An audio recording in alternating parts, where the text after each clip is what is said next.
아침입니다. 아침의 하늘 뉴스 종합 비타민 아침의 매일경제 김은미입니다.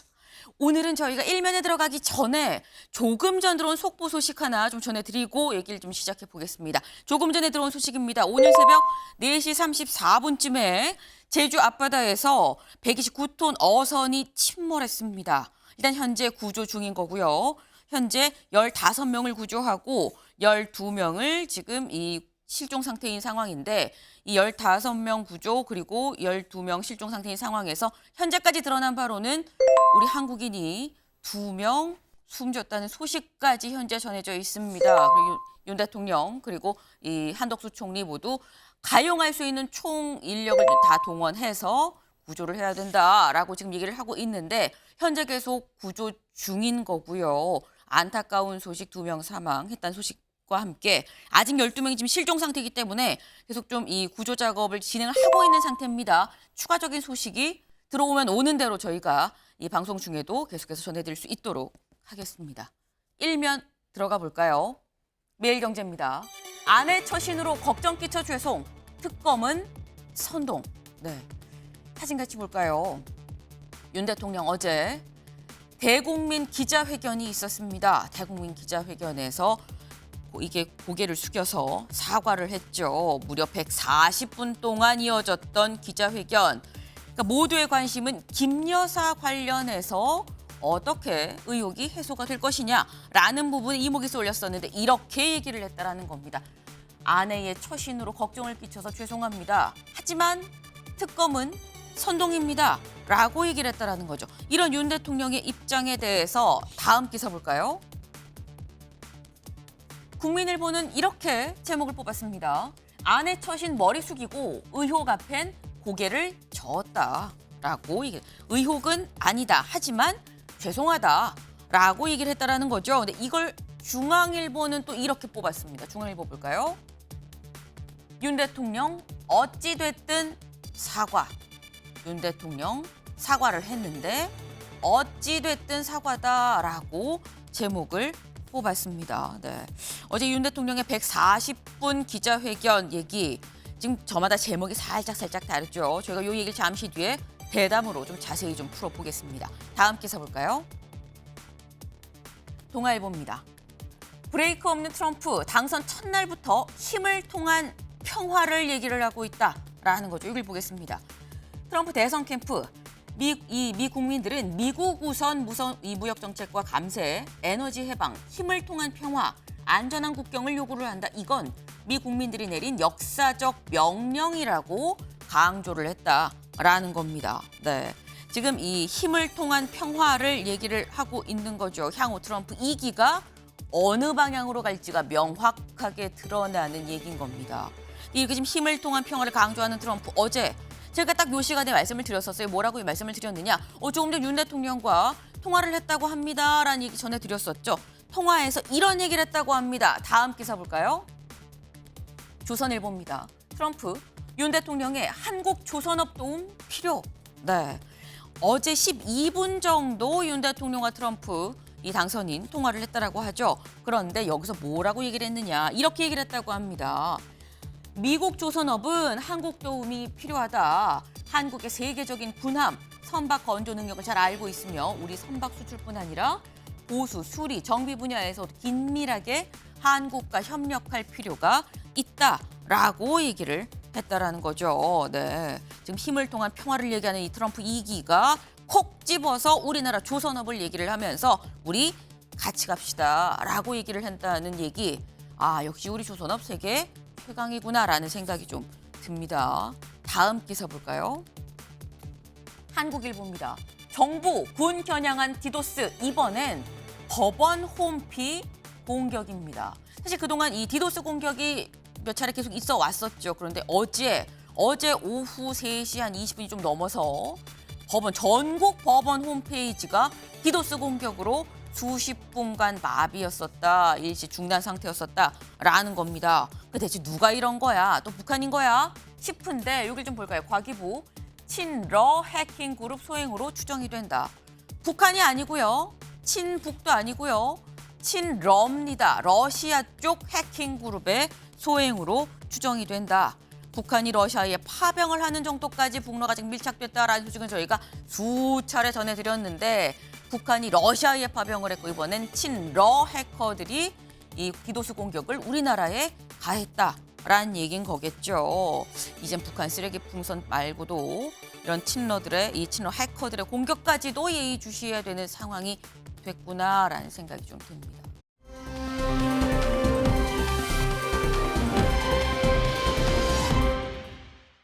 오늘 사진 기사 같이 볼까요? 오늘 일면입니다. 그냥 10개의 조간을 제가 좀 갖고 와봤어요. 이 중에서 대부분의 이 사진들이 다 똑같죠. 모두 윤 대통령입니다. 다 고개 숙여서 이 사과를 하고 있는 윤 대통령의 모습인데 살짝 다른 건 여기 좀 볼까요? 한국일보와 매일경제는 고개를 숙여서 사과를 하긴 하는데 살짝부터 옆모습을 지금 보여주고 있습니다. 네, 옆모습을 보여주고 있죠. 네, 하나 다른 요런 사진도 오늘 하나 있었습니다. 네, 이건 동아일보는 사과하는 사진이 아니라 뭔가 전화를 얘기를 하는 것 같아요. 윤 대통령 이 얘기하던 중에 전화를 얘기하는 듯한 이런 모습이 오늘의 일면 사진이었다라는 거죠. 네. 뭐 어떤 느낌인지는 뭐 저마다 보면서 느끼는 바가 좀 다르실 수 있을 것 같습니다. 일단 조금씩 사진 기사는 어떤 시각을 사실 담고 있다라는 걸 아마 알고 계실 텐데 저마다 다른 각도에서 찍은 사진들 아니 이거 그러면 대체 실체가 뭐야? 실제로 어떤 모습으로 사과를 했다라는 거야? 궁금하실 것 같아요. 영상으로 확인해 보시죠. 국민 여러분께 먼저 죄송하다는 말씀, 진심 어린 사과의 말씀부터 드리고 그리고 이 국정브리핑을 진행하겠습니다.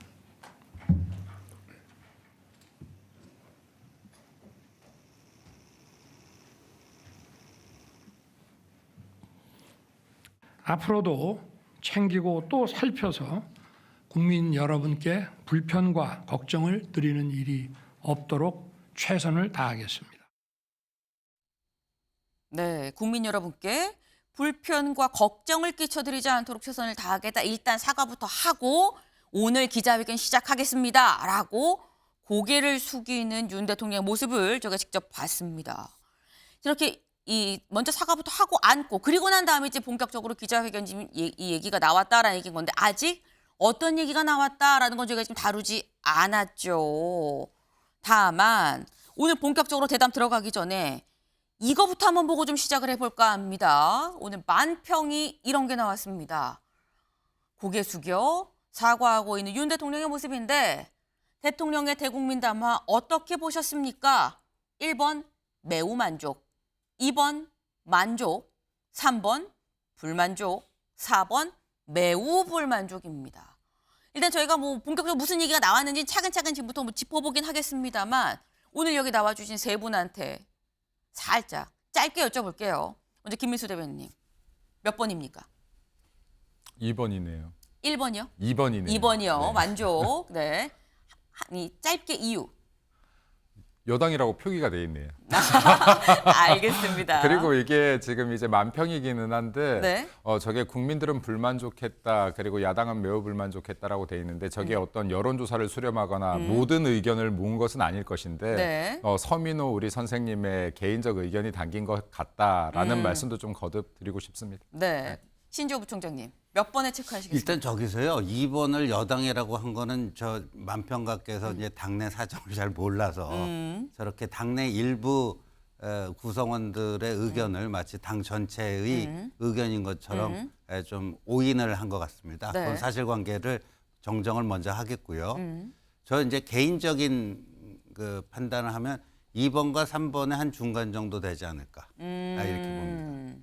2번과 3번의 중간. 그 사과는 했는데 사과 받은 것 같지는 않다. 뭐 이런 한 줄 평이 굉장히 많은 공감을 얻고 있는 것 같습니다. 네. 이런 한 줄 평, 왜 이런 평이 나오는지에 대해서도 잠시 뒤에 또 대담으로 얘기를 나눠보겠습니다. 마지막으로 최창렬 교수님, 몇 번에 체크하시겠어요? 저는 4번을 하고 싶은데 네. 일단 사과를 하긴 했습니다. 11번에 걸쳐서 사과 죄송하다, 네. 심려를 끼쳐드려서 어쨌든 죄송하다 이런 말씀을 했기 때문에 네. 매우 불만족에 완전히 찍기는 좀 애매해서 저도 3번과 4번의 중간 정도를 하겠습니다. 아, 이게 지금 사지선다형이 잘못 문항 체크가 지금 돼 있어요. 지금 저마다 중간 번호를 지금 얘기를 하셨어요. 2번과 2번, 3번 사이, 그리고 3번, 4번 사이 어둠에 지금 좀 다양한 의견들이 지금 나왔습니다. 이런 다양한 의견들 이제 차곡차곡 좀 알아보죠. 첫 번째 키워드 볼까요?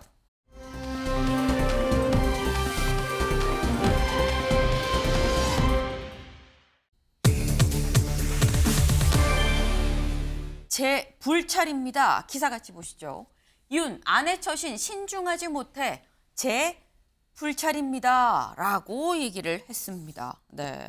어제 윤 대통령 앞서서 저희가 고개 숙여서 사과하는 모습 같이 봤죠. 어제 사과드립니다. 죄송합니다. 제 불찰입니다. 이런 얘기들이 무려 12번에 걸쳐 나왔습니다. 같이 들어보실까요? 모든 것이 제 불찰이고 제 부덕의 소치입니다. 사과 말씀을 드려야 되겠다라고 생각을 했고 국민들께 사과드리는 것은 부끄러운 일이 아니라 잘했다는 것이 아니라 이렇게 국민들한테 걱정 끼쳐드린 거는 그거는 무조건 잘못이라고 생각합니다. 제가 좀 제대로 관리했어야 되는데 먼저 일단 제가 사과를 하는 것이고요. 네, 들어보셨나요? 사과, 불찰, 죄송이란 얘기가 계속해서 지금 반복적으로 나오고 있죠. 제가 그 얘기들을 좀 살짝 그것만 좀 모아서 좀 보여드렸어요. 지금 10번이 넘게 이렇게 얘기를 했더라. 근데 이렇게 많이 사과를 무엇에 대해서 했느냐라는 거죠. 무엇에 대해서 아내의 신중하지 못한 처신에 대해서 사과를 했다라는 겁니다. 이거 다 제 불찰이에요 라고 얘기를 했다라는 건데 그럼 아내의 어떤 처신을 그럼 얘기를 하는 것이냐. 그 얘기를 이제 대담으로 좀 자세히 얘기를 해보겠습니다. 다음 기사 보시죠. 제철을 악마화. 조언이 국정농단이면 국어사전 다시 정리해야. 어제 윤 대통령이 한 얘기입니다. 근데 이 제목을 보면 아하 여기서 좀 국정농단이라고 얘기 나오는 거 보니까 야당이 주장을 하고 있는 국정 개입 의혹에 대해서 얘기를 어제 한 것 같다라는 생각이 지금 들죠. 직접적으로 윤 대통령 뭐라고 얘기했는지 들어보고 오시죠. 아침에 이렇게 일어나 보면 5시, 6시인데 안 자고 이렇게 엎드려서 제 휴대폰을 놓고 계속 답을 하고 있는 거예요. 그래서 미쳤냐? 지금 잠을 안 자고 뭐 하는 거냐? 그랬더니 지지하는 사람들이 있는데 아니 뭐 답을 해줘야 하는 것이지 이분들이 다 유권자인데 그러면서 잠을 안 자고 완전히 날밤이 바뀌어가지고 그렇게 선거도 좀 잘 치르고 국정도 남들한테 좀 욕 안 얻어먹고 좀 원만하게 잘 하기를 바라는 그런 일들을 국정농단이라고 그런다면은 그거는 국어사전을 좀 다시 좀 정리를 해야 될 것 같다는 생각은 좀 들고요. 그 기사를 봤는지 가서 사과 좀 제대로 해 이런 얘기를 했습니다. 이것도 국정관여구 농단은 아니겠죠? 네, 윤 대통령 얘기 지금 직접 들어보셨습니다. 그러니까 뭐 부인이 선거 치르는 데 있어서 혹여나 나한테 조금이라도 좀 도움이 될까 선거 운동 차원에서 뭐 했었던 부분들이 있고 그리고 가서 좀 너무 수석들한테 요즘 화낸다고 하는데 그러지 말고 좀 살살 하세요 이런 얘기를 했는데 이게 국정농단이냐? 그게 국정농단이면 이거는 사전적 정의를 좀 바꿔야 된다라는 뭐 이런 얘기를 지금 했습니다. 최청열 교수님 어떻게 들으셨어요? 우선 그 사과를 제대로 해라고 이제 김건희 여사께서 말씀을 했다는 거 아닙니까? 네.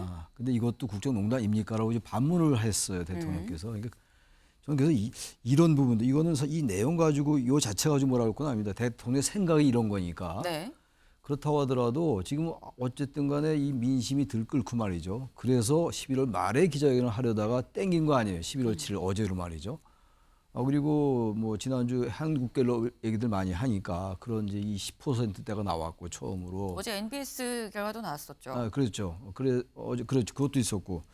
그래서 이제 기자회견을 하는 건데 그리고 김건희 여사 특검에 대한 찬성 여론은 60%가 넘는 걸로 제가 알고 있습니다. 어쨌든 그런 게 여러 가지 복합적으로 명태균 이제 사태도 그렇고 그런데 이걸 지금 국정농단 아니겠죠라고 물어본 말이죠. 이 이른바 우리가 태도라는 말 많이 하죠. 어떤 일을 대하는 자세 같은 거, 인식의 문제 이런 것들 얘기하는데 이거 너무 이 사안도 이렇게 접근하는 건 아닌 것 같아요. 국민들께 지금 얘기를 하는 거거든요. 기자들한테 얘기하는 게 아니라 국민들께 얘기하는 건데 국정농단에 여러 정의가 있습니다만 이렇게 얘기하면 진정성 같은 게 좀 훼손되게 느껴지고 또 하나가 저는 지금 국정농단이 아니다라고 얘기하면 여러 명태균 씨와 나왔던 여러 가지 대화들 공천 개입에 관련된 정황이 담긴 것도 이런 거 대통령이 육선도 물론 나왔습니다만 네. 여러 가지가 있는데 이거를 국정농단이라는 여러 인식이 분명히 있는 거예요. 국정농단이라고 완전히 정의 내리기 어렵다 하더라도 네. 그런데 이걸 대통령께서 사과를 여러 번 하시면서 국정농단 아니더라고 정의를 내리면서 이제 아내가 사과해라 얘기한 것도 이것도 국정농단이야 이렇게 얘기가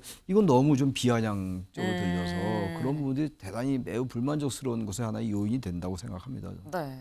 김미수 대변인님. 네. 일단 내용적인 측면은 뭐 차치하더라도 이것도 국정농단은 아니겠죠라는 이런 말을 봤을 때 글쎄 이게 적절한 기자회견에서의 어떤 태도냐라는 지금 지적을 또 하셨어요. 일단 윤석열 대통령이 어제 기자회견을 통해서 국민들께 고개 숙여서 고두 사죄를 했습니다. 12번이나 사죄를 일단 말씀을 드렸는데 지금 야당이 원했던 사죄는 김 여사에 대한 특검이나 명태균에 대한 논란들, 위법적 소지가 있는 무엇에 대해서 끄집어내길 원했겠습니다마는 네. 사죄에 두 가지가 있습니다. 예를 들어서 방금처럼 정치인의 사죄가 법률적으로나 어떤 잘못이 정말로 있어서 하는 사죄가 있고 나의 법률적인 위반 행위는 없다고 하더라도 이로 인한 논란, 국민들에게 우려, 심려를 끼쳐드린 거에 대한 사죄도 있는 것인데 도의적 사죄. 네, 그러면 윤석열 대통령이 했던 사죄는 지난 2년 반 동안 국민들께 송구한 마음을 담았던 진심 어린 사죄가 들어갔다라고 봅니다. 네. 또 이런 도의적 사죄가 들어갔다라고 봅니다. 그럼에도 불구하고 만약에 누명을 썼다거나 예를 들어서 오해를 불러일으키고 있는 부분에 대해서는 명확한 설명을 해야겠죠. 만약에 이 부분마저도 두리뭉실하게 혹은 그냥 무턱대고 야당이 요구하는 대로 죄송합니다, 사죄했다라고 하면 이 다음은 정치적인 수순으로 또 끌고 들어갔을 겁니다. 봐라, 잘못 인정한 거 아니냐 하고 끌고 들어갔을 텐데 긴 거는 기다, 아닌 건 아니다 명확한 설명이 필요했던 부분들이 있고 네. 그럼에도 불구하고 국민 여러분들께는 죄송한 마음 얼마나 크겠습니까? 이것을 100번, 1000번 표현하고 싶은 마음 표현했다라고 봅니다. 그래서 이제 아까 말씀드렸던 국정농단 부분도 좀 짧게 설명드리고 싶은데요.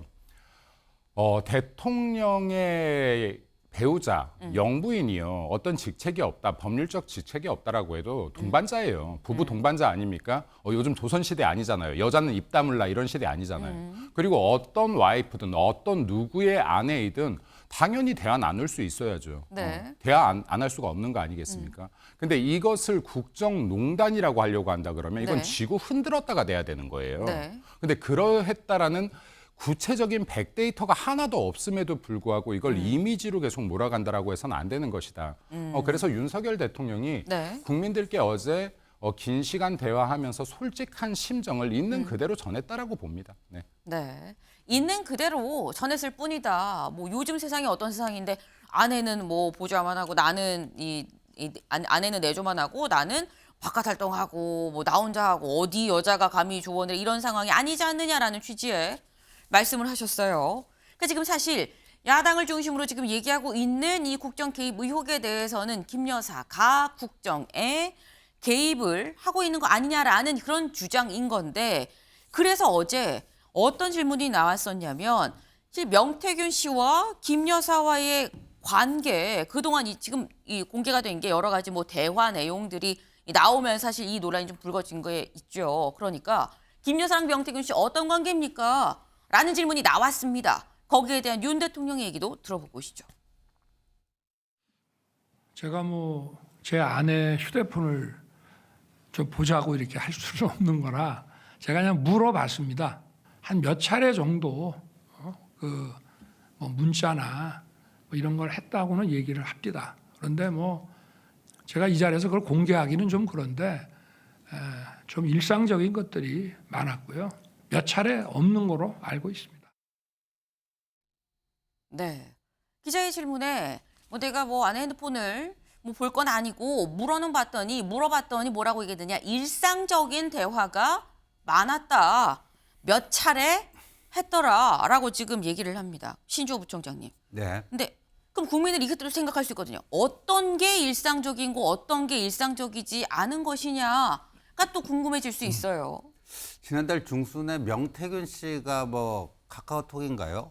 그 여사하고 주고받은 그거를 대화를. 까지 않았습니까? 네.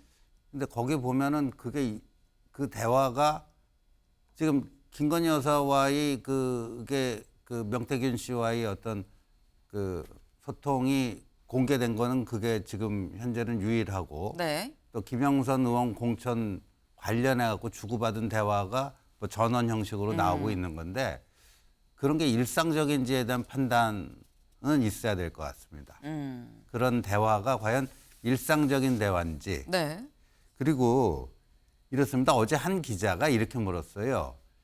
대선 직전에 한 좌파 유튜버와의 7시간 그 전화, 네. 그다음에 취임 이후에 종북 성향의 종교인과의 어떤 그 소통, 최근에는 명태균 씨와의 어떤 교류와 소통, 네. 여기에 대해서 물었거든요.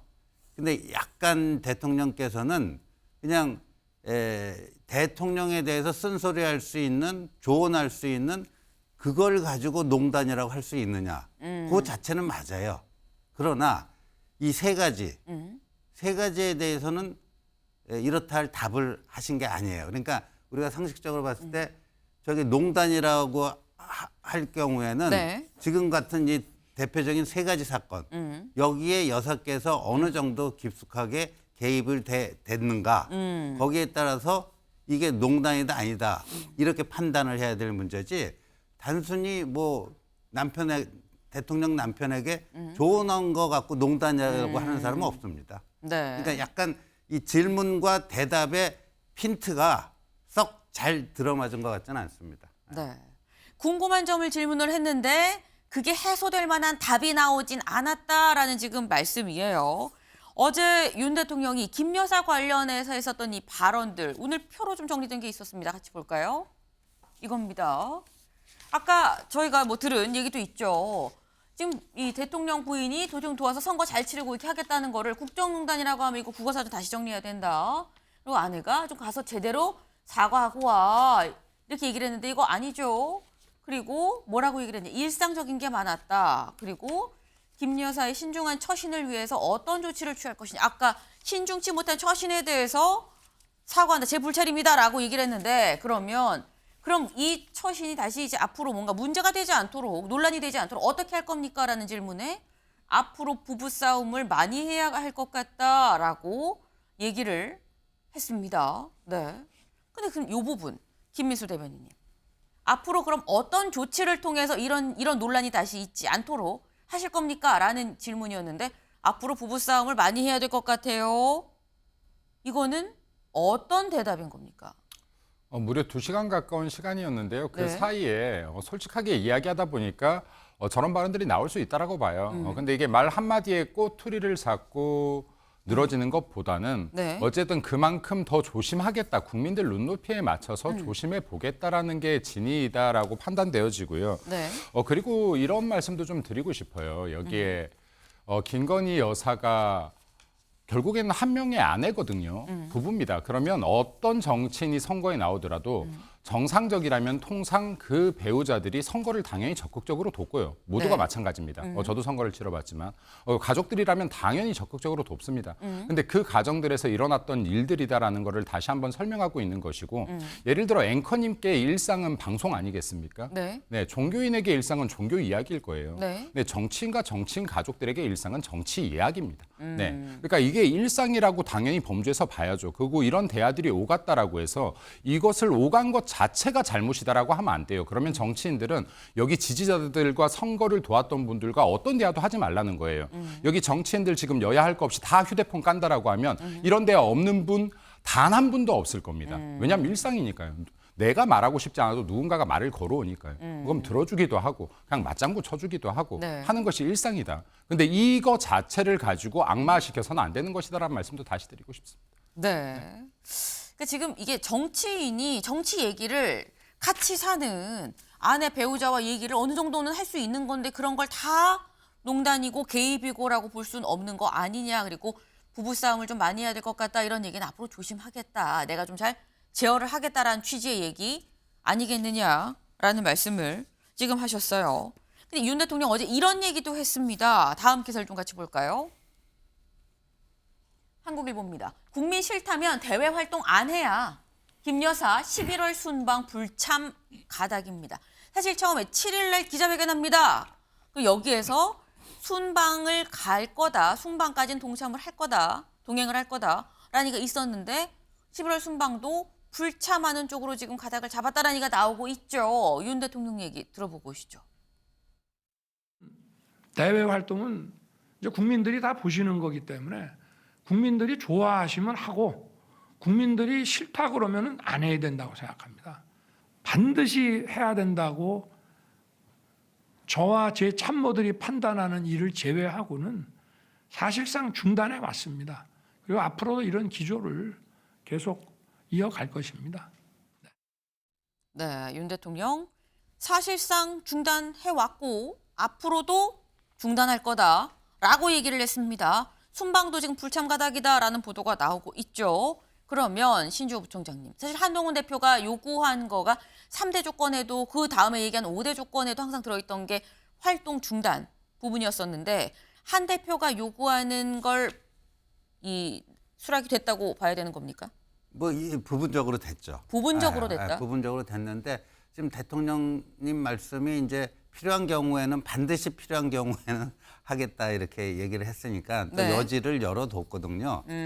그다음에 어제 이제 제2부속실 그러니까 한동훈 대표가요 대외 활동 전면 중단을 이제 요구하지 않았습니까? 근데 이제 이렇게 될 경우에는 대외 활동을 전면 중단하게 되면은 과연 그 제2부속실이 필요한 것이냐 하는 문제가 또 될 수가 있습니다. 네. 어차피 활동 안 하는데 그 활동을 지원하기 위한 부서가 왜 필요한 것이냐 네. 하는 문제가 이제 나올 수도 있고 그런데 근데 어제 제2부속실장 발령을 냈다라고 또 네, 또 말했거든요. 그렇게 또 했기 때문에 좀 그래서 제가 이제 부분적으로 수용이 된 것 같다 이런 표현을 드리는 거고요. 네.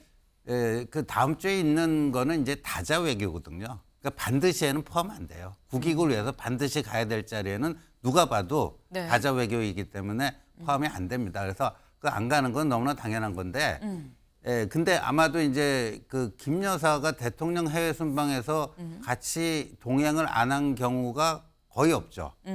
거의 없기 때문에 그런 점에서는 좀 진일보한 것이다. 진일보한 것이고 저게 앞으로도 요번 한 번으로 그치는 게 아니라 그러니까 간단합니다. 대선 전에 대국민 약속한 거 있지 않습니까? 남편이 대통령 되더라도 아내 역할, 내조 역할만 하겠다.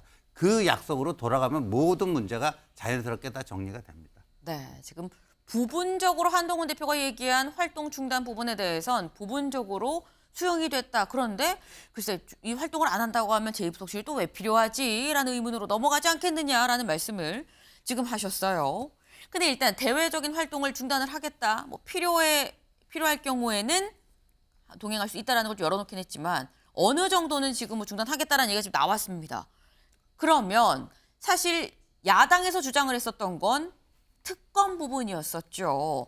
특검은 어떻게 입장을 밝혔느냐 이겁니다. 김건희 특검은 정치선동 인권유린, 반대 재확인. 윤 대통령 특검에 관련해서 이렇게 얘기했습니다. 들어보시죠. 이미 2년 넘도록 수백 명의 수사 인력을 투입해서 정말 어마무시하게 많은 사람들을 조사했습니다. 왜냐? 김건희의 기소할 만한 혐의가 나올 때까지 수사를 했습니다. 그런데 기소를 못했지 않습니까? 그거를 다시 방대한 규모의 수사팀을 만들어서 수사를 한다. 그게 문제가 있고요. 국회가 사실상의 특검을 임명하고 방대한 수사팀을 꾸리는 나라는 없습니다. 그거는 명백히 자유민주주의 국가들의 상권 분립 체계에 위반되기 때문입니다. 네, 윤 대통령 뭐라고 얘기를 했느냐. 이미 2년이 넘도록 수백 명이 투입을 해서 다 알아보고 이 조사해봤는데 그럼에도 불구하고 수사를 했는데 결국 기소 못했던 거 아니냐. 그리고 기본적으로 특검을 국회에서 하냐 마냐를 결정하는 나라가 어디 있느냐. 특검 도입부터 위헌이다라고 얘기를 했습니다. 근데 여기에 대해서 오늘 이런 기사가 나왔어요. 동아일보입니다. 특검은 위헌이라는 윤. 최순실 특검 땐 수사 팀장 아니었습니까? 라는 보도입니다. 김민수 대변인님. 지금 이 기사는 그런 것 같아요. 특검이 도입부터 위헌인데 왜 본인은 수사팀장으로 그럼 들어가서 했었던 겁니까? 뭐 이런 얘기인 것 같습니다. 전혀 논리적이지 않은 말이죠. 검사로서 그 조직에서 내가 특검으로 임명이 됐다라고 하면 당연히 그 조직에서 역할을 해야 되는 것이 맞고요. 네. 그 특검이라는 제도에 대해서 제가 왈가불가하고 싶지 않습니다만은 1990년도에 대한민국에 특검이 도입될 때 미국에서 도용해 온 것이거든요. 근데 그해 미국에선 특검이 사라졌습니다. 네. 폐지됐습니다. 네. 네. 특검이라는 것 자체가 권력자들을 수사하는데 검사들의 이 조사에 제한을 받을까 봐 하는 것 아니겠습니까? 네. 그럼 특검은 예외성과 보충성이 원칙이 있을 때 우리나라에서도 가동되게끔 돼 있어요. 그럼 이게 당연히 검찰의 수사에서 뭔가가 예외성이나 보충성이 들어와야 되는데요. 네. 지금 이거 김건희 여사 같은 경우는 정말로 정치적 공세인 것이 지난 문재인 전 정권 당시에 지금의 민주당이 정권을 잡고 있을 당시에 윤석열 당시 검찰총장의 수사 지휘권까지 뺏고 2년 동안 수사했던 건이에요. 그런데 기소를 하지 못했습니다. 자, 이 사건을 가지고 본인들도 기소하지 못했던 사건을 지금 의혹이 여전히 남았다라고 하면서 특검을 가자라고 하는 것은 명백하게 정치적 공방인 거죠. 그렇기 때문에 저는 이것을 지속해서 특검에 대한 반대 입장을 표명해 왔는데 왜 네. 이것을 지금 민주당이 짜놓은 프레임으로 들어간다라고 하면 이건 정치적 공세로 활용당해서 임기 끝날 때까지 민주당이 정치적으로 이용할 것이다. 너무나 명백하지 않습니까? 이 명백한 것에 당연히 아닌 것은 아니라고 설명해야 되는 것이다. 윤석열 대통령이 아닌 부분에 대해서 아니라고 설명했고 특검이라는 제도보다 이를 이용하고 있는 사람들, 민주당 사람들이 잘못했다는 말씀드립니다. 최창일 교수님, 지금 말씀이 그때 그 특검 수사팀장으로 했었던 건 검찰 조직 안에 있었고 임명을 받은데 그거에 대해서 어떻게 안 할 수 있겠느냐, 조직 내에 들어가 있는 건데 라는 말씀을 좀 하셨어요. 저는 우리 김민수 대변인의 말에 좀 동의하기가 좀 어려워요. 지금 특검에 대해서 저렇게 말씀하신 게 당연히 모순이라고 말씀하셨는데 일단 이율배반적이에요. 어쨌든 특검 수사팀장을 했잖아요. 했는데 이제 와서 특검이 위헌이고 정치 선동이고 그럼 어떻게 합니까? 지금 국민들이 김건희 여사 특검에 대해서 찬성률이 높다고 아까 말씀드렸잖아요. 그건 팩트 아닙니까? 그러면 왜 국민들은 전부 위헌이고 그리고 정치 선동인 이거를 찬성한 이유는 뭘까요? 바로 그러한 이유 때문에 이 기자회견을 하는 거 아닐까요? 근데 지금 이제서 가장 어제 기자회견의 핵심은요. 김건희 여사 특검에 대한 대통령의 생각이었어요. 그리고 최근에 말이죠. 저 과거에 무슨 최순실 특검까지 갈 거 없이 대통령께서 지난번 기자회견 때인가 특검에 대해서 검찰의 수사가 미진하거나 뭔가 아주 의혹이 있거나 이러면 그렇게 한다면 나라도 특검을 하겠다라는 말씀을 했던 걸 제가 기억해요. 그런 취지로 말씀하시고. 그럼 그건 어떻게 설명할 겁니까? 도대체 이게 논리가 설명이 된다 안 된다 떠나서 말이죠. 대통령께서 말씀하신 것과도 배치돼요. 그리고 김건희 여사 특검에 대해서 어떤 말씀을 하실까? 그게 어제 초점이었어요. 여러 가지 얘기가 있습니다만. 네. 근데 거기서 굉장히 강하게 다른 부분들은 이렇게 논박이 있을 수 있습니다만 아주 정확하게 삼권분리 위반이다, 위헌이다, 정치 선동이다. 이렇게 아주 강하게 분명히 입장을 말씀하셨다고요. 이게 어제 기자회견의 핵심이에요. 근데 이걸 저렇게 변호라고 생각해야 되겠지만 전 논리적으로 다 떠나서 그건 논리적이지 않다. 지금 김민수 대변인의 말씀은 저는 그렇게 생각합니다. 네. 네, 지금 김 여사에 대한 특검에 대해서 입장이 지금 나뉘는 게 사실 여야가 지금 현재 실제로 그런 상황입니다. 의견을 지금 나누고 있는데 어제 기자회견을 보고 그럼 여의도 당에서는 어떤 얘기들이 나왔었는지 여야의 목소리 같이 들어보고 오시죠. 입장을 말씀드리기는 좀 이른 것 같고 다만 전해지는 얘기들을 들어보면 우리 국민들께서 그렇게 흔쾌히 동의할 만한 내용은 아닌 것 같습니다. 거짓말과 변명으로 일관한 담화, 특검이 삼권 분립 위배라면서 정작 자신은 왜 박근혜 전 대통령을 수사하는 특검에 참여했습니까? 대통령께서 솔직하게 국민과 소통하는 시간이었다고 생각을 합니다. 그래도 그동안 국민들의 요구를 많이 귀담아 들으셨던 흔적이 있고요.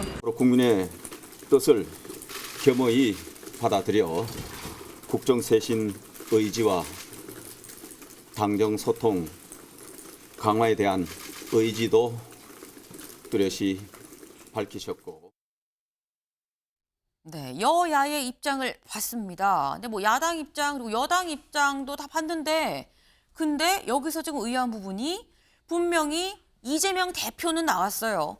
박찬대 원내대표 나왔죠. 추경호 원내대표 나왔는데 안 나온 사람이 있습니다. 누구냐? 한동훈 대표입니다. 기사 같이 보시죠. 한동훈의 침묵, 윤마이웨이의 불만 표출이란 게 매일경제 4면의 기사입니다. 신주호 부총장님. 네. 지금 매일경제 제목을 침묵 이 얘기인즉슨 불만 표출 아니냐라는 게 지금 제목이에요. 맞습니까? 불만 표출한 적 없는데요. 네. 침묵은 어떻게 해석을 해야 되죠? 침묵도 메시지입니다. 어떤 메시지일까요? 침묵도 뭐 어제 그 기자회견에 대한 그 국민적 평가. 그러니까 한동훈 대표가 그 전에 제시했던 기준은 국민 눈높이에 부합되는 기자회견이 되어야 한다. 네. 근데 어제 그러면 대통령의 140분 간담회가 저 기자회견이 국민 눈높이에 부합되는 것이었는가?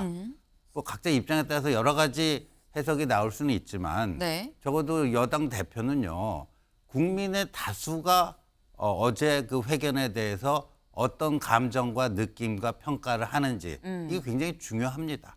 그래서 그런 여론의 동향도 좀 정확하게 살필 필요가 있고 그다음에 어제 대통령실에서요 저거 끝나고 오후에 뭐 또 대통령실에서 대통령 기자회견의 뭐 핵심적 내용 뭐 1, 2, 3, 4, 5 뭐 이런 걸 해갖고 또 기자들에게 돌리기도 했고요. 네. 그다음에 그 남미 순방에는 여사가 따라가지 않는다. 어제 회견에서는 그 얘기가 명시적으로 없었는데 네. 한 언론사 단독 보도를 통해서 또 나오고 그다음에 특별감찰관 임명 문제도 북한인권재단 이사 그것과 연동하지 않아도 된다라는 게 입장이 바뀌었다. 또 이런 식으로 또 한 언론사 기사를 통해서 그러니까 후속적으로 이렇게 보완되는 것들이 많았거든요. 네. 그러니까 이제 용산의 입장도 어제 그 회견으로 딱 모든 게 다 드러난 게 아하. 아니라 그 이후에도 이렇게 막 추가되는 게 있단 말입니다.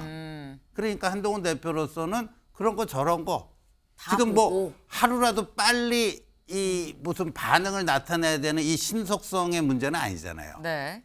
정확한 거 파악하고 반응을 하기 위한 침묵이다. 네. 이렇게 봐야 될 것 같습니다.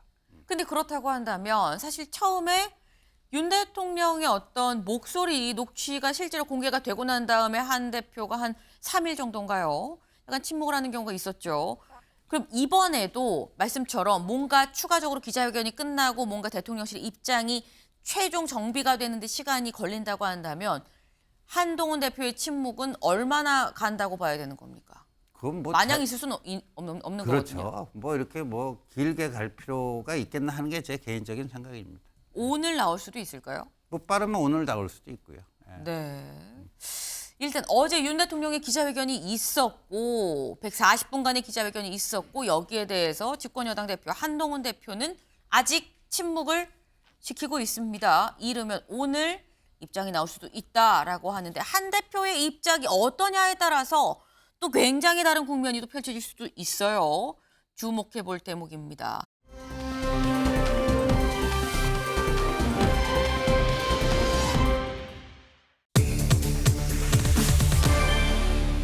네.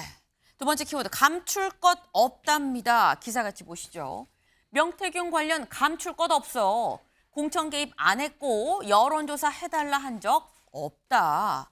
저희가 앞에서는 김 여사 관련 의혹에 대해서 얘기를 했었죠. 이번에는 제목 보면 아시겠지만 명태균 씨 관련한 얘기입니다. 명태균 씨 관련해서 이렇게 얘기를 했다라는 건데 직접 들어보고 오시죠.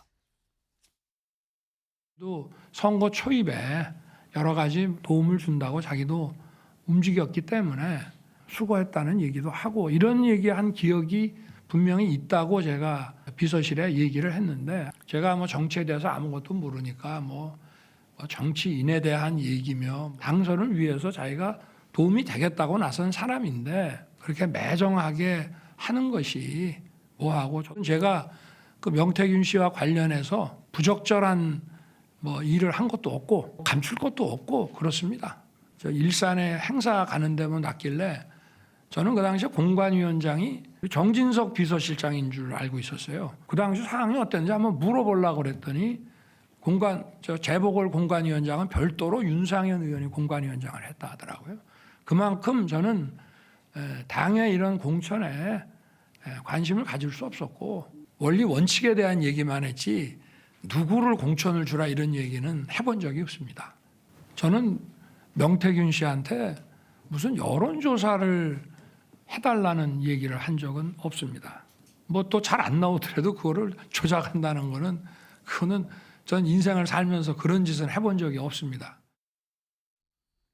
네, 지금 윤 대통령이 직접 본인과 명태균 씨의 어떤 관계 그리고 명태균 씨의 어떤 뭐 녹취나 뭐 대화 내용 지금 현재 공개된 것들로 인해서 받고 있는 의혹들에 대해서 지금 얘기를 했습니다. 일단 나는 명태균 씨를 잘 모르지만 선거 초반에 도움을 받은 적이 있긴 있어서 그래서 그냥 전화 정도 받아준 건데 이 사람 말을 듣고 뭐 공천을 하고 이런 건 아니다. 심지어 난 당시 공관위원장이 정진석 실장이었었는 줄 알았는데 알고 보니까 윤상현 의원이었던데 뭐 이런 얘기를 지금 하고 있습니다. 그러면서 그리고 나도 이 뭐 경선 이후에 딱 끊었다라고 뭐 얘기해서 뭐 거짓말 논란이 일었는데 그게 나는 참모진한테 제대로 얘기를 했는데 나중에 보니까 참모진이 공개적으로 대통령실 입장으로 얘기를 한 데 있어서 약간 오해가 있었다라고 지금 얘기를 했습니다. 네.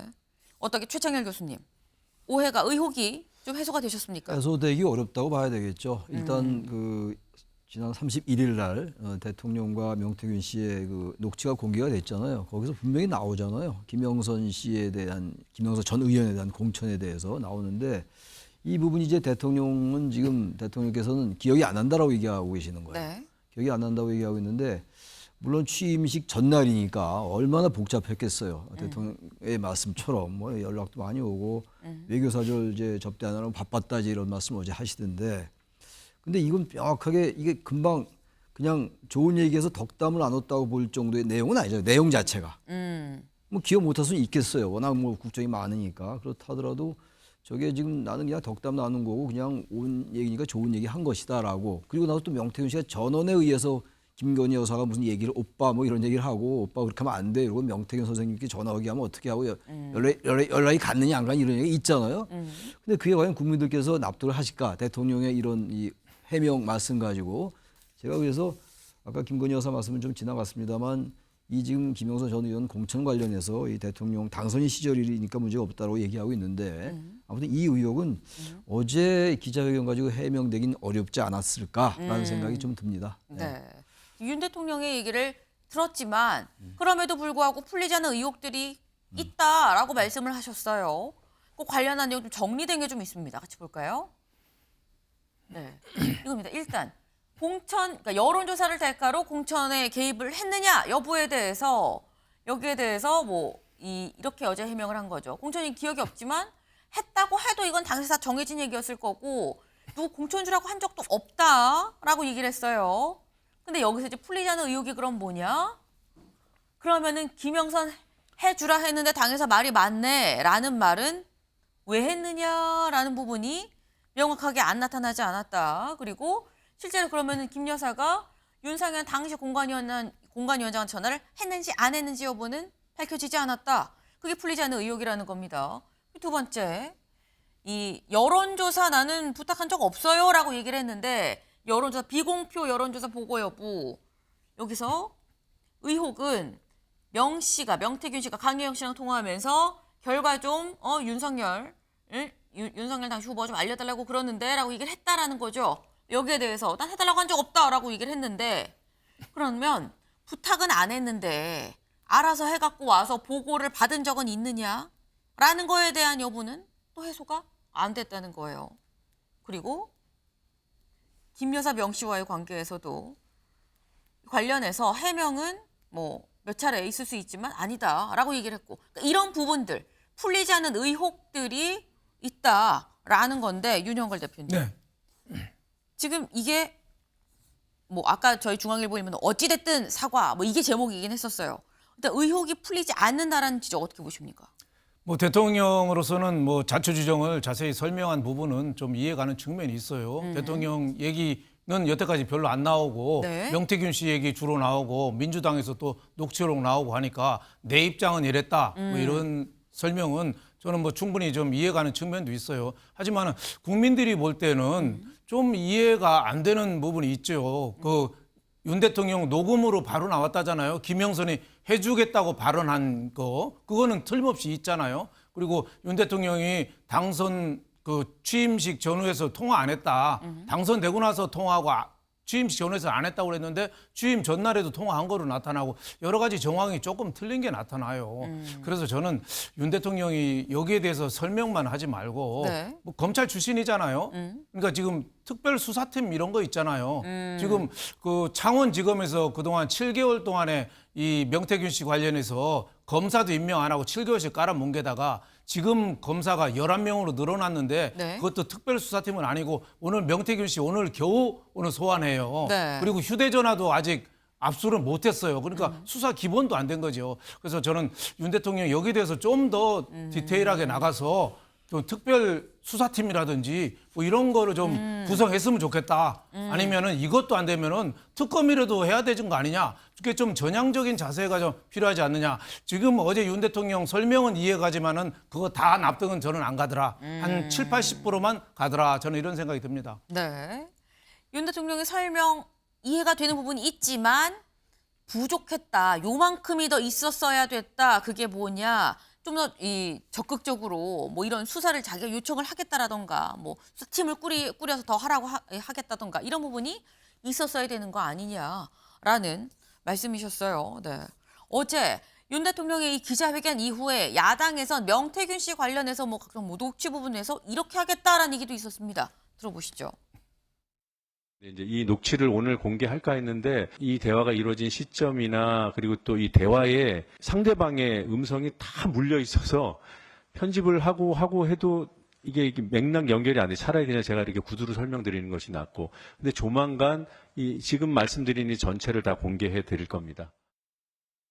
네, 지금 노정면 의원의 민주당 의원의 얘기를 좀 들어보면 지금 윤 대통령의 기자회견을 들었는데 거기에서 뭔가 우리가 알고 있는, 우리가 갖고 있는 제보 내용, 녹취 내용과 맞지 않는 게 있다. 우리가 이거를 공개를 하려고 하는데 지금 바로는 좀 공개할 수가 없어서 지금 좀 작업을 하고 그리고 공개를 하려고 한다. 이렇게 지금 얘기를 하고 있습니다. 그럼 윤 대표님, 야당에서 뭘 더 공개한다는 거 지금 이거 반박 자료를 내겠다는 거 아닙니까, 그러면? 그렇죠. 뭐 민주당에서 다시 지금 어제도 노정면 의원이 얘기했잖아요. 네. 다시 녹음 테이프가 워낙 방대해서 대화가 여러 가지 물려서 했는데 그걸 좀 편집을 해서 다시 공개하겠다. 뭐 이렇게 하면은 어제 윤 대통령 기자회견이 새로운 또 국면을 맞을 수도 있죠. 자칫하면은 거짓인 게 밝게 되면은 또 다시 특검 요청이 더 커질 수가 있고 또 지난번에도 민주당에서 공개할 때 약간 또 조작했다, 뭐 소리가 억지로 들어갔다 또 이런 얘기도 있었거든요. 네. 거기에 대해서 또 진위 공방도 상당히 좀 벌어지지 않겠느냐. 지리한 공방이 저는 좀 예상이 됩니다. 네. 지금 계속해서 지금 살라미처럼 하나하나 지금 계속 나오고 있죠. 근데 나올 때마다 이게 조작 아니냐? 아니다, 이건 진짜다. 그럼 원본을 편집 안 해. 뭐 이런 얘기들이 지금 계속 또 오가기 때문에 결국 꼬리에 꼬리를 물고 논란은 계속될 수밖에 없을 것 같다라는 겁니다. 근데 지금 이렇게 민주당에서 내놓는다고 한 건 결국 뭐 명태균 씨의 목소리 혹은 뭐 강혜경 씨 아니면 제3자, 이 녹취 자체는 제3자가 했다고 하죠. 제3자가 아니라 녹취 내용인 건데 이런 사안들의 가장 핵심은 명태균 씨죠. 근데 명태균 씨가 오늘 소환 조사를 받습니다. 오늘 다음 기사 볼까요? 네, 오늘 소환 명태균, 강태경이 2천만 원 요구. 명태균 씨 오늘 검찰 소환 조사를 받습니다. 근데 오늘 이 소환 조사를 하루 앞두고 어제 자신의 SNS에 이런 글을 올렸어요. 뭐라고 올렸느냐? 저의 경솔한 언행 때문에 공개된 녹취 내용으로 마음에 상처를 입은 분들께 진심으로 사죄를 드립니다. 녹취를 폭로한 강 씨, 강혜경 씨를 얘기하죠. 의붓아버지 병원비 명목으로 2천만 원을 나한테 요구를 했고 운전기사 김 씨, 여기서 말하는 운전기사는 또 명태균 씨가 아마도 이거를 제보한 제보자는 이 사람인 것 같아요 라고 추측을 한 사람이 바로 운전기사죠. 이 운전기사는 나한테 비례대표 국회의원을 요구하면서 협박을 했었어요 라는 글을 올렸습니다. 네. 근데 여기에 대해서 강혜경 씨는 기사 다시 가볼까요?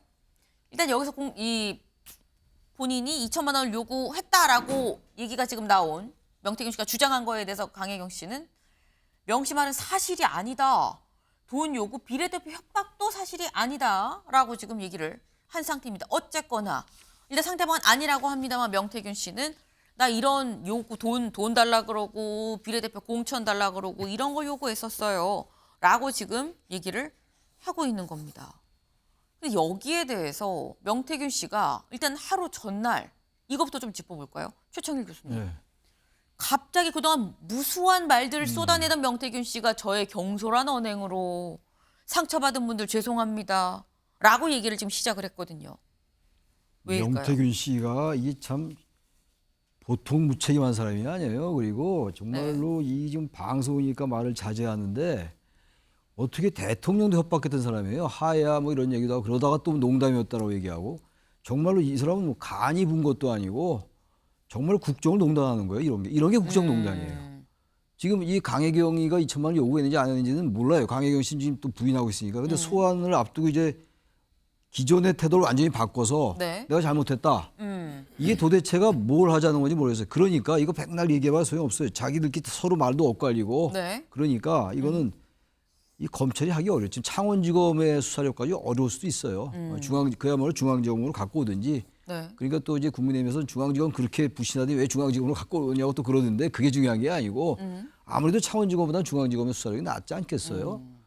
그리고 그것도 미진하다는 말이죠. 특검 같은 건 필요할 것 같아요. 이런 거야말로 특검이에요. 아까 약간 얘기는 지나갔습니다만 지금 이 김건희 여사 그 이제 도이치 주가조작 의혹 사건 같은 경우는 왜 자꾸만 국민들이 그렇게 생각하냐면 그 전에 이른바 황제조사 논란이 있었고 중앙지검장이 교체되는 과정 속에서 전 이호서 검찰총장을 패싱하고 이러다 보니까 이 검찰 수사가 뭔가 정권 편을 드는 게 아니냐는 그런 의구심 때문에 자꾸만 국민들이 특검을 요구하는 거거든요. 네. 그게 미진한 거예요. 그런 게 수사 결과 무조건 잘못됐다고 단정하는 게 아니라 그다음 저런 부분들도 지금 검찰 수사를 하고 있는데 아까 우리 윤 대표님 말씀처럼 너무 오래 걸려요. 이게 지금 9월 초순인가 중순인가 그래 명태균이 말 나온 지가 이제 소환을 한다?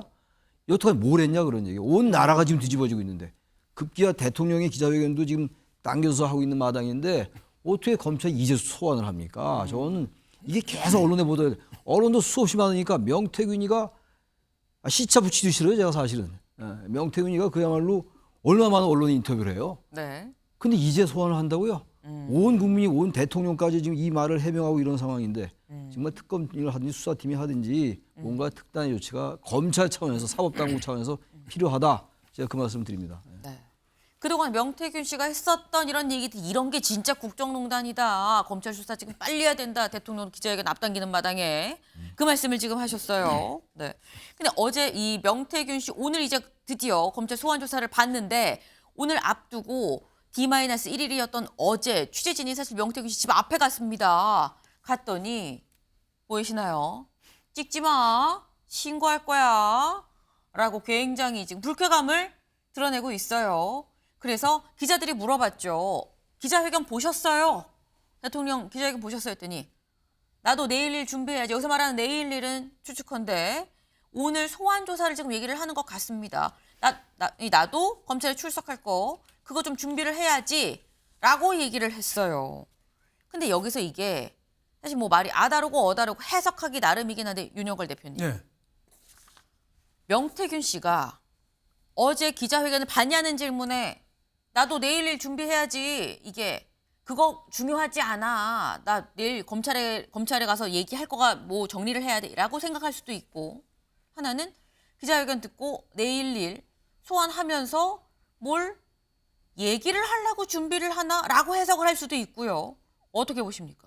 저는 뭐 기자회견은 당연히 봤고요. 자기 당연히. 관련된 부분을 네. 유심히 저는 봤을 거라고 봐요. 대통령이 완전히 관계 없는 걸로 딱 잘랐잖아요. 그러니까 약간의 두려움을 더 느끼지 않았을까요? 네. 수사 결과에 대해서 두려움, 네. 공포감. 원래 소환되기 하루 전날이 제일 힘들답니다. 차라리 검찰에 가면은 차라리 좀 낫대요. 네. 네. 하루 전이 제일 힘들대요. 장도 안 매맞기 오고. 직전이 제일 무섭죠. 그렇죠. 그러니까 거의 제가 보기에는 저 이성이 상실될 정도로 좀 공포감, 초조감, 노파심 이게 굉장히 많은 거 아니냐. 그래서 자기도 대통령 말에 맞춰서 네. 자기 말을 좀 준비하겠다. 여태까지는 대통령에 대해서 뭐 하야도 얘기하고 세게 얘기하고 네. 들었다 놨다 했잖아요. 네. 이제는 조금 수그리는 모드로 저 바꾸는 그 제스처 아닌가. 검찰을 앞두고 공권력에 대한 불안감 뭐 이게 좀 상당히 저는 있어 보입니다. 근데 그렇다고 한다면 오늘 검찰 소환조사에서 이제 앞에 포토라인 섰을 때 뭔가 윤 대통령이 어떤 기자회견에 뭐 반박을 한다던가 다른 추가적 어떤 폭로성의 뭘 얘기를 한다던가는 아닐 것이다. 좀 수그러드는 방향으로 좀 바뀐 것 같다라는 말씀이신 건가요? 네, 저는 어제 태도로 봐서는 뭐 나도 내일 일 준비한다는 게 대통령한테도 요전에도 뭐 죄송하다는 얘기도 좀 했거든요. 네. 그래서 대통령 코드에 맞춰서 자기도 사법 처리를 적당한 선에서 받고 얼른 끝내겠다. 좀 어떻게 보면은 관용을 바란다고 그럴까요? 여태까지 막 퍼뜨렸는데 네. 그걸 좀 어느 정도 수습하는 모드로 좀 가겠다. 저는 일단 뭐 제 관측입니다. 네. 일단은 더 터뜨리지 않고 수습하는 국면으로 가겠다 이런 생각으로 저는 봤습니다. 네. 일단 오늘 분명히 이 명태균 씨의 소환조사 있기 때문에 소환조사에서 어떤 얘기를 하느냐에 따라서도 또 얘기가 다른 국면이 펼쳐질 수 있는 상황이에요. 근데 지금 어제 우리가 얘기를 하는 건 어제 윤 대통령이 명태균 씨에 대해서 뭐라고 얘기를 했느냐, 이 의혹에 대해서 충분히 해소가 됐느냐 여부를 지금 얘기를 하고 있는 건데 어제 저희가 다른 기사를 봤습니다. 뭐 부족하다라는 얘기도 좀 있었고 뭐 최창일 교수님도 약간 부족하다라는 말씀을 하시긴 하셨는데 대통령이 이러한 모든 논란의 핵심은 이겁니다라고 얘기를 했어요. 뭐냐 이거죠. 대통령이 되면 휴대폰을 내가 바꿔 써야 되는데 못 바꾼 내가 원인입니다라고 얘기를 했습니다. 들어보시죠. 제 아내에 대해서도 좀 이런 것들을 미리미리 그 전직 대통령 때의 그 프로토콜대로 싹 바꿨으면 되는데 그건 뭐 제가 원래 그렇게 했어야 되는데 저 자신부터 못했기 때문에 이런 문제들의 발생 원인의 근본으로 들어가면 그거는 저한테 있고. 네, 지금 현재 명태균 씨랑 윤 대통령 본인이 통화한 내용 녹취도 공개가 됐고 명태균 씨와 김 여사가 나눈 대화 내용도 이 공개가 지금 된 상황이죠. 이 문자로 서로 주고받은 게. 그러다 보니까 여기에 대해서 대통령이 되면 휴대폰을 보통 바꾸는 게 기본적인 프로토콜인 건데 그걸 바꿔라 하는 이 조언이 있었지만 내가 바꾸지 않았다. 왜 여론을 드는데 좀 도움이 될 거라고 생각을 해서 그랬던 건데 그게 잘못이다. 내가 원인이다. 그래서 조만간 윤 대통령도 그렇고요. 김 여사도 그렇고 번호를 바꿀 예정이라고 합니다. 최창일 교수님. 그럼 프로토콜대로 따랐으면 일어나지 않았을 일인데 따르지 못해서 벌어진 일이다라는 얘기인 것 같아요. 그래서 그렇게 보여지는데 네. 저 말씀도 참 정말 이해하기가 어려운 말씀이에요. 지금 저런 부분이 지금 핵심적인 논제는 아니거든요. 논점도 아니고. 대통령의 인식은 그런 것 같아요. 이거 괜히 핸드폰 말이야. 이거 내가 국민들과 그래도 계속 소통하고 기존의 지인들과 계속 연락을 나누고 그런 충정은 그야말로 이해가 갑니다. 대통령의 그런 선의는 이해가 갑니다만 지금 문제가 그것 때문에 생겼다라고 진단하시는 것 같은데 일부를 말이죠. 그건 아니잖아요. 지금. 그런 행동이 있었던 거에 대해서 국민들이 문제 제기하고 있는 거잖아요. 아직 의혹이긴 합니다만. 근데 그 부분을 현재 내용과 핵심 논점은 놔두고 다른 쪽으로 이거 내가 핸드폰 안 바꿨으면 그야말로 속된 말로 드러나지 않았을 텐데 괜히 안 바꾸는 바람에 이 선의가 잘못 작동돼가지고 이렇게 나타났다. 이거 내가 바꾸겠다 앞으로. 그런 이런 식의 논리가 저거 논리적으로 뭐 여야다 뭐 이런 거 다 떠나가지고 네. 성향이나 생각의 차이를 떠나서 최소한 형식 논리로 볼 때 지금 여러 이 문제가 되고 있고 대한민국이 그야말로 트럼프가 됨에도 불구하고 이 기자회견에서 이 얘기가 더 많이 나올 정도로 말이죠. 이런 상황에서 과연 저런 식의 그 문제의 진단이 맞는 거냐 이런 생각이 들어요. 왜냐하면 우리가 의사들한테 병원에 가면은 일단 진단을 정확하게 해야 될 거 아니에요.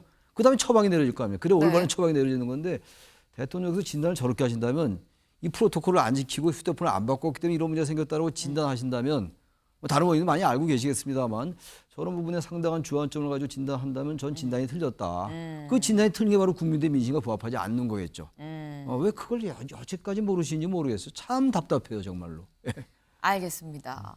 일단 진단이 틀렸다. 그럼 진단이 틀렸는데 치료가 제대로 되겠느냐 뭐 이런 취지의 지금 말씀을 하셨는데 윤영걸 대표님 어떻게 네. 보십니까? 저는 공인의식의 부재가 아닌가 이런 생각이 돼요. 대통령이 되면은 북한에서도 그렇고 하다못해 미국 우방도 우리나라 대통령실 도청 시비가 자주 나오잖아요. 근데 어떻게 검사 때 쓰던 휴대폰을 아직도 쓰고 있어요. 저는 가슴이 철렁 내려앉았어요. 북한에서 다 보고 있을 텐데 저거 해킹이나 도청 당했으면 모든 게 다 노출될 거 아니에요. 대통령이 일거수일투족이 야 이거 국가 안위에 관한 문제를 저렇게 안일하게 했나. 대통령 비서실장하고 경호실장 도대체 뭐 했나 이런 생각이 좀 들어서 지금이라도 빨리 바꿨어야 되는데 바꾸기로 했다. 너무 늦은 거 아닌가. 저는 가슴이 철렁하고 또 휴대폰 관련해서 두 번째 철렁했어요. 네. 하나는 김건희 여사가 어떻게 대통령 휴대폰 문자 온 거를 대신 답장을 해줘요. 네? 그거는 대통령실이 공동대표 아니면은 할 수 없는 일이고 어떻게 보면 권력 서열 1위가 김건희 여사 아니면은 아니 봐요. 윤 대통령은 김건희 여사 핸드폰을 못 보는데 네. 김건희 여사는 윤 대통령 핸드폰을 보고 있잖아요. 그러면 이게 권력 서열이 어떻게 되는 거예요? 그러니까 어제 핵심은 김건희 여사 문제에 대한 해법 이게 좀 안 나오고 오히려 뭐 부부싸움을 앞으로 하게 될 것 같다는 등 유경수 여사처럼 야당 역할을 해야 되는데 이게 국정농단이냐 이렇게 항의조로 얘기하는 게 뭔가 좀 코드가 좀 안 맞는 거 아닌가 저는 이런 생각이 들어서 어제 기자회견 진솔한 면도 있어서 저는 점수를 많이 주고 싶어요. 네. 사과도 많이 했고 뭐 12번이나 미안하다고 했고 여러 가지 평가에도 불구하고 김건희 여사에 대해서는 어제 휴대폰 문제 갖고 가슴이 제가 몇 번 철렁 내려앉았습니다. 네. 네.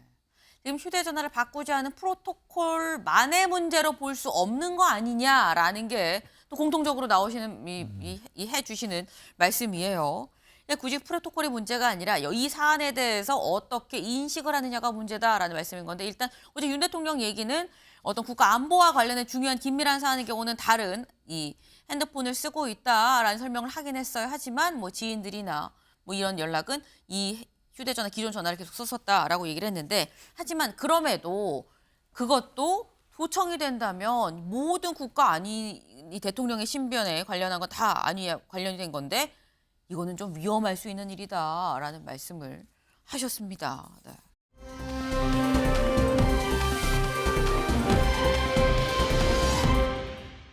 근데 어제 저희가 지금 뭐 명태균 씨 의혹에 대해서 그리고 앞에 김 여사 의혹에 대해서 얘기를 해봤는데 그것만 나온 건 아니죠. 사실 뭐 야당 그리고 한동훈 대표 쪽에서 뭐 얘기를 했었던 게 뭐냐면 그 중에 하나가 인적 쇄신 부분이 있었습니다. 이거 해야 됩니다라고 얘기가 있었는데 여기에 대해서 볼까요? 다음 기사. 인재불색 중 김 여사 라인 조치엔 원칙론 고수입니다. 뭐라고 얘기했는지 들어보고 오시죠. 사실 옛날 같으면은 국정쇄신이나 어떤 국면 뭐 전환 같은 게 필요하다 그러면 신문 일면에 장차관 인사가 쫙 떴지 않습니까? 근데 지금은 이게 인재를 발굴 물색하고 검증을 하고 국민들이 어떻게 받아들일지 고민도 해야 하고 하다 보니까 이거를 빠른 시일 내에 하기가 근본적으로 좀 어려운 면은 있습니다. 임기 반환점을 맞는 시점에서 제가 적절한 시기에 인사를 통한 쇄신의 면모를 보여드리기 위해서 벌써부터 어떤 인재 풀에 대한 물색과 또 검증과 이런 것에 들어가 있다는 말씀은 드리겠습니다. 김건희 라인이라는 말은 굉장히 부정적인 소리로 들립니다. 인적 쇄신해서 고위직에 대한 인적 쇄신은 당연히 그건 국정 쇄신으로 연결되는 문제이고 실무자에 대한 것들은 엉뚱한 짓이나 하면서 저 말썽을 피우고 하면은 그거는 아예 딱 계통대로 조사하고 조치를 하겠다고. 네. 지금 얘기 들으셨죠? 일단 김건희 라인 이런 얘기는 좀 부정적으로 들립니다라고 얘기를 했습니다. 네. 그러니까 사실 처음에 한동훈 대표가 직접 윤 대통령을 만나서 얘기를 한 게 8명에 대해서 실명과 함께 이거 좀 조치가 있어야 될 것 같습니다라고 얘기를 했는데 거기에 대해서 이 뭐 김건희 라인이라거나 이런 거는 좀 아니지 않느냐 좀 부정적으로 들리는데 일단 인적 쇄신을 하는 거고 그럼 국정 개편도 지금 될 수밖에 없는 거고 근데 참모진, 실무진이라고 윤 대통령은 표현을 했죠. 실무진에 대해서는 엉뚱한 일하고 말썽 피우는 건 다 이거 조치를 하지 않겠느냐라고 얘기를 했습니다. 근데 지금 이걸 보면 윤영월 대표님. 네. 사실 한동훈 대표가 얘기를 한 거는 김 여사 주변의 어떤 참모진에 대한 인적 쇄신을 얘기를 한 건데 윤 대통령은 지금 인재를 물색하고 있다. 개각은 곧 하긴 할 겁니다. 사람이 이 마련이 되면. 근데 두 번째로 실무진에 대해서는 그건 좀 문제 있으면 내가 알아보고 할게요라고 얘기를 했거든요. 이거는 한 대표의 제안을 받아들였다고 봐야 되는 건가요? 안 받아들였다고 봐야 되는 건가요? 뭐 완곡한 거절이라고 봐야죠. 완곡한 거절이다. 한동훈 대표가 여러 가지 요구를 했잖아요. 그 중에서도 그 대통령실 그 인적 쇄신, 특히 김건희 라인들 8명 이름까지 들어서 쇄신해라. 네. 그럼 뭐 내각 개편도 물론 있어요. 또 김건희 여사 의혹에 대한 진상 규명 뭐 이렇게 얘기를 했는데 어제 그게 안 받아들여졌다고 봐야죠. 대통령이 얘기한 거는 지금 인재 풀 물색 중 뭐 이거는 내각에 관한 얘기입니다. 내각에 관해서 개편을 하고 있는데 어느 날 신문에 일면 톱으로 빵 나게 이렇게 안 하고 신중하게 좋은 사람들을 고르겠다. 그것도 미국 트럼프 대통령이 오고 또 예산안 심의도 있으니까 심사숙고하겠다. 그러니까 내년 뭐 한 내년쯤. 1월이나 2월 정도나 돼야지. 내년 1월에 트럼프 취임하니까 네. 그때쯤 돼서 내각을 좀 바꾸겠다 뭐 이렇게 생각하고 김건희 라인에 대해서는 아예 일축을 해버렸죠. 김건희 라인이 어딨냐. 자꾸 그 유언비어고 가짜 뉴스를 터뜨리는데 거기에 현혹되지 말라 뭐 이렇게 했는데 지금 가장 큰 문제는 그거 같아요. 명태균 저 녹취록에도 나오잖아요. 김건희 여사가 뭐 공천 주라고 했다 뭐 이런 얘기도 나오고 또 김대남 선임 행정관 전 선임 행정관도 뭐 그런 얘기 했잖아요. 한남동 라인 몇 명이 저 권력을 좌지우지한다 뭐 이런 얘기가 쭉 나오고 있고 지금 대통령실 위기의 핵심이 어떻게 보면 김건희 여사와 관련된 건데 그렇잖아요. 모든 게 거기서부터 나오는 게 어떻게 보면 지지율 19%의 출발점이 김건희 여사 라인인데 거기에 대해서는 완전히 잘라버렸죠. 그래서 저는 어제 기자회견, 국정 기자회견에 여러 가지 성과가 있어서 네. 저는 뭐 탄핵의 동력을 조금 죽인 측면이 있어요. 대통령 지지자들은 오히려 네. 좀 그 긍정적으로 보는 측면이 있지만 그럼에도 불구하고 지지율을 반등하려든지 19%인데 최소한 대통령실 하려면 한 30%는 돼야 되는데 그렇게까지 오르기는 좀 한계가 있다. 어제 핵심인 김건희 여사 문제에 대해서 물론 뭐 제2부속실이라든지 특별감찰관에 대해서 얘기는 했지만은 그거는 국민이 원하는 일부분에 불과하다. 저는 이런 말씀을 드리고 싶습니다. 네, 윤 대표님. 어제 기자회견에 대해서 진솔하게 이 얘기했었던 부분은 충분히 평가를 해야 될 부분이지만 하지만 그렇다고 이게 충분했다고 볼 수는 없다. 국민들이 아직도 이만큼의 의혹이 남아있다라고 얘기를 했습니다. 어제 기자회견이 있었고요. 그리고 하루가 지나고 오늘입니다. 오늘 어제 있었던 기자회견에 대해서 어떤 얘기들과 여론이 형성이 될지가 궁금해지네요. 저희가 준비한 소식 오늘 여기까지입니다. 오늘도 좋은 하루 보내세요.